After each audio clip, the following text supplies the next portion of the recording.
చూడండి బొరుగులకు కానీ చేస్తున్నాను. కొంచెం ఆయిల్ పోసుకో. ఆయిల్ కొంచెం హీట్ అయిన తర్వాత పోపు దినుసులు పల్లీలు వేసి లైట్గా ఫ్రై చేసుకోవాలండి. చూడండి ఇలా ఫ్రై అయిన తర్వాత ఉల్లిపాయలు వేసుకోవాలి. దీంతో పాటు ఎండుమిర్చి కరివేపాకు కూడా వేసుకోవాలండి. రెండు కలిపి వేగిపోతాయి. ఇప్పుడు బొరుగుల్లో వాటర్ పోసుకోవాలి. అయిన తర్వాత కొంచెం పసుపు వేసుకోవాలి. ఇవి ఉన్నాయి కదా బొరుగులు, వీటిని గట్టిగా పిండుకొని ఇలా వేసేసుకోవాలండి. అన్నీ ఇలా వేసిన తర్వాత కొంచెం ఉప్పు చల్లుకోవాలండి.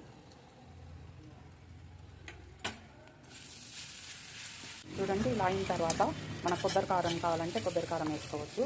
ఇది పప్పుల పొడి కానీ అయితే ఇది ఆపేసిన తర్వాత వేసుకోవాలండి. నేను పప్పుల పొడి వేస్తున్నాను, అందుకే ఆపేస్తున్నాను. చూడండి పప్పుల పొడి చల్లేసి తినేయడమేనండి, అంతే.